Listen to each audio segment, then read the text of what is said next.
very lonely. "If we only had a cat," sighed the very old woman. "A cat?" asked the very old man. "Yes, a sweet little fluffy cat." "Well, I will get you a cat, my dear," because the very old man loved his very old wife so very much. And so he decided he would go and find her one. So he marched up the sunny hills and down the cool valleys.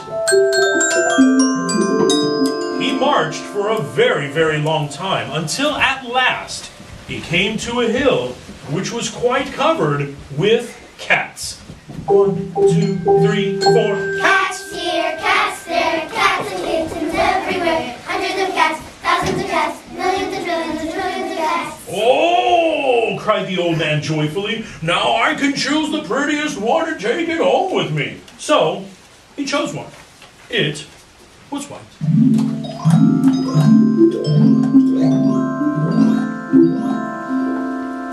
And then, just as he was about to leave, the very old man saw another one, all black and white.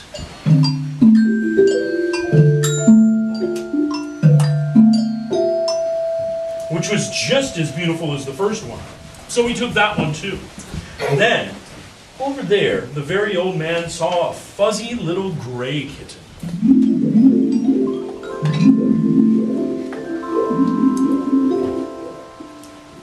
He thought it would be wonderful for the old woman to cuddle with, so he took that one too. And then, just over there in that corner, the very old man saw a silly little kitten in the corner chasing his tail, getting dizzy.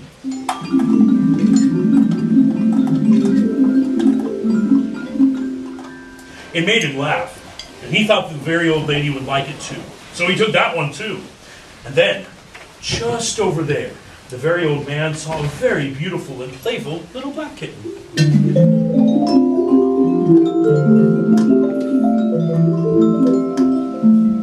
"Oh, it would be a shame to leave that one," said the very old man.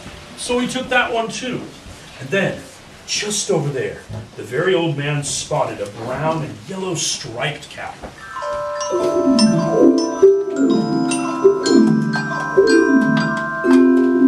It kind of reminded him of a baby tiger, and he said, "I simply must take it." So he did. And so it seemed that every time the very old man looked around, he saw yet another cat just as beautiful as all the rest. And before he knew it, he had chosen them all.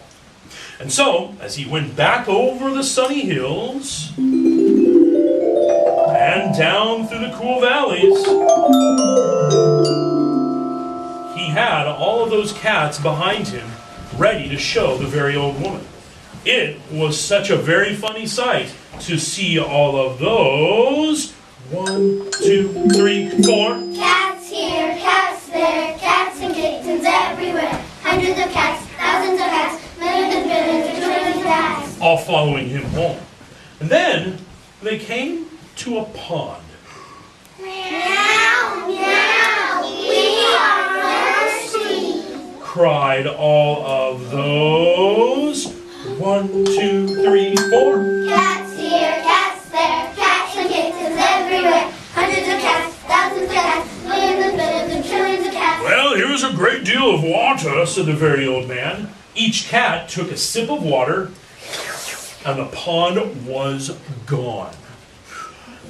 Meow, meow, now we are hungry. Cried all of those. 1, 2, 3, 4. Cats here, cats there, cats and kittens everywhere. Hundreds of cats, thousands of cats, millions and billions and trillions of cats. "Well, there's much grass on these hills," said the very old man. Each cat ate a mouthful of grass, and not a blade of grass was left anywhere.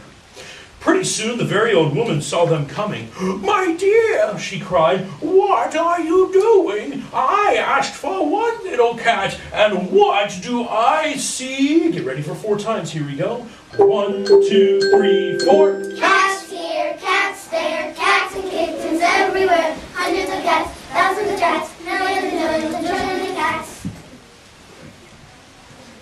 "But we can never feed them all. They'll eat us out of house and home," said the very old woman.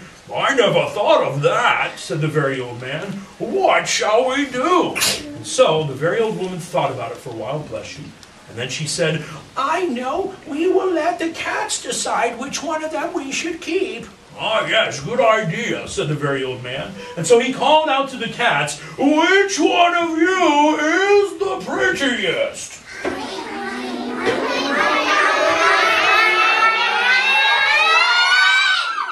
Each one of those millions and billions and trillions of voices rang out, for each cat thought itself was the prettiest. And then they began to quarrel. They bit and scratched and clawed each other and made such a great noise that the very old man and the very old woman got scared and ran into the house as fast as they could. They did not like such quarreling. But after a while the noise stopped, and the very old man and the very old woman wondered what had happened. So they went to the window and peeped out of it, but could not even see a single cat. "I think they must have eaten each other all up," said the very old woman. "It's too bad." "But look," said the very old man, as he pointed off to a tall patch of grass off in the distance. In it sat one tiny, little, frightened kitten. They went out and picked it up. It was thin and scraggly.